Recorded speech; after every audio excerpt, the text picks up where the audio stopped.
This making of is about filming in Morocco and the challenges that we faced during the production of Tascalro.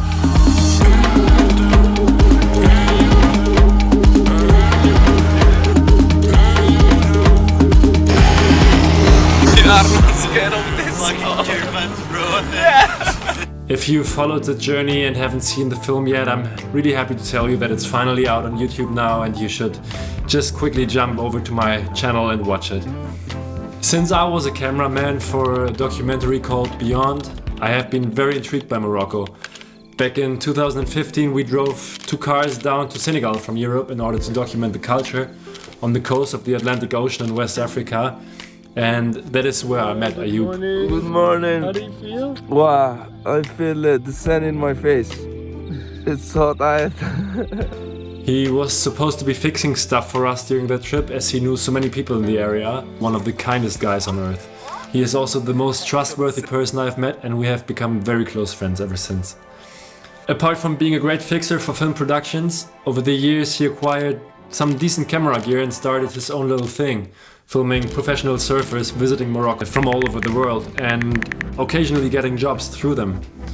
But his biggest dreams has always been to make his own proper surf film about surfing in Morocco. He started making plans and talking to people, which can really be a nightmare in Morocco if you're unknown to the authorities and need to get permissions and support. Although Morocco has done a lot to overcome corruption, I believe it still has a long way to go, and it doesn't really help if you're just a boy from Casablanca living in Tagazout with no money and just a dream. So he tried to get funding for his project for many months, and the tourism board assured him he was going to get it once we started shooting. But yeah, it never really happened. He asked me to come over anyways and support him, but it was not necessarily the best timing for me as my wife was almost due and I was struggling with my back. But I went anyways as I saw the opportunity to work with one of my very best friends, and yeah, because I think this just suited my skill set very much. Being in the ocean and filming are my 2 main passions, so I had no doubt that I wanted to be a part of it. Another challenging circumstance was COVID. The Moroccans had been under serious house arrest lockdown for many months, including banning of surfing and closed beaches everywhere. When I arrived in Tagazout, I thought everything was set and we could start filming right away. Well, what I didn't know was that Ayoub had invited 2 other filmers, the Postigo twins from Valencia, what I've never really heard of before. So I was a little bit confused by our roles and what our plan was. The only thing I really knew was that Ayoub's plan was to invite some pro surfers and film them enjoying the trip and the country. But we all agreed very quickly that this had been done by so many people since Taylor Steele's Castles in the Sky. It's special to Ayoub that he is from there. He spent most of his teenage years in the streets of Tagazout and he knows the place and the people better than anyone. I'm not really a big fan of surf films with fictionary screenplay involved, but at the same time we felt like this was the only way to give an insight into people's lives here, as we didn't want it to be a documentary either. Way before we knew how we wanted to do it, we already knew that it had to feature one specific surfer, Snoopy, or Yassin, but he calls himself Snoopy, a local surfer with such a distinct style, and he's also just such a fun person to be around with. He grew up in Tagazout and he has had a childhood just like we wanted to portray. So we walked through different storylines with him to make it as close as possible to what people go through in the area. And next we drew out a little playbook and knew that we had to find a young Moroccan. Ayoub, Snoopy and Karim looked at each other and they almost simultaneously said, Abdullah. And I only found out later that I had already met him back in 2015 when I was filming for Beyond. His life is so close to what the character in the plot is experiencing, and he's so compelling in front of the camera. We also found Sharif to embody the old man. He's a very charismatic old fisherman that lives right on the beach with only a handful of things. And between the 2 Postigo guys and I, we were very quickly sure about our roles. Javi and I were directing and filming, and Jose was doing a lot of photography, a lot of B-roll, and also getting a little bit distracted by Sonia, a girl he had met on the first day or so. We would spend the next few weeks together, all day, every day, and we quickly became a big group of friends, I'd say. To keep everything as simple, cheap and light In terms of equipment, we had agreed to use my Sony a7S III and some vintage Leica R glass that I had brought from Germany. And the only accessories that we had were my Ronin RS2 gimbal and a Nicolite water housing with some 3D printed focus gears for the Leica lenses. As the ocean was more or less calm in the beginning, we started shooting the fictional part right away. And oh boy, it was hectic and intense. One of the first things we shot was the father and the boy driving to the beach of Tagazout and getting the boat ready for fishing. Maybe one of the most challenging situations I've dealt with in terms of having no control over anything. First of all, Sharif didn't really know how to drive a car, so Snoopy had to get into the little Renault in between Abdullah and Sharif and driving the car without seeing anything. And then the second thing was that Ayub was sure he had tracked down a proper boat and a motor ready to launch before sunrise on the first day. But we arrived still in the dark and there were like 30 or 40 fishermen eagerly waiting to be pulled into the ocean by one single tractor. And obviously they all came before us as octopus season had just begun. So we didn't even bother going to the ocean that day anymore as it was almost midday by the time it was our turn. So fast forward to the next day, we begged the tractor guy to put us up further front and made it to the ocean way before sunrise. But you have to think of those boats as old wooden carcasses lying there at the beach for decades, and not all of them are like in the best shape.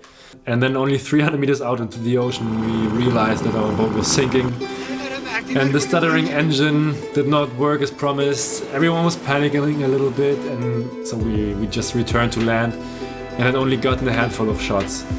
So 2 days had gone by now and we didn't really shoot anything. How are you feeling? Exhausted.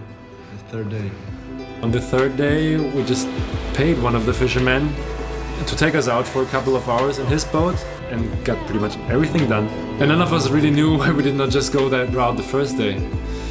But it was so worth it, and I believe those are some of the most beautiful shots from the film. And I've never seen anything similar from Tagazout again.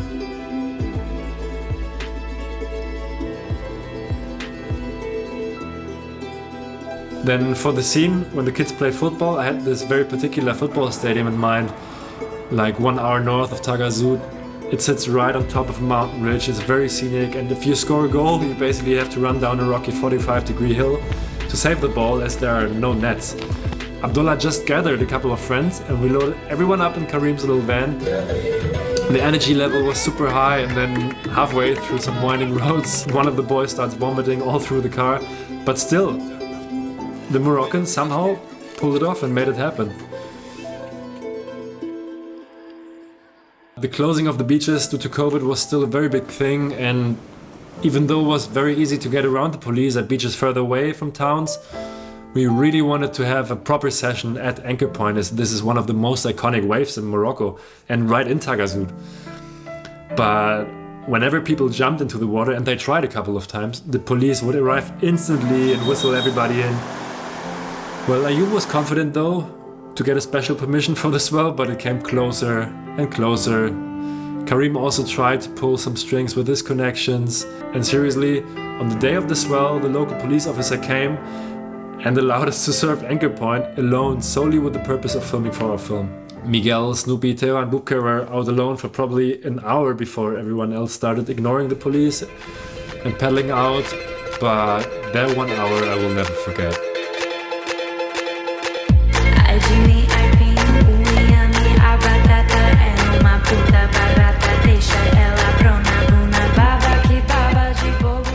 Given all these circumstances, I'm very happy with how the film turned out.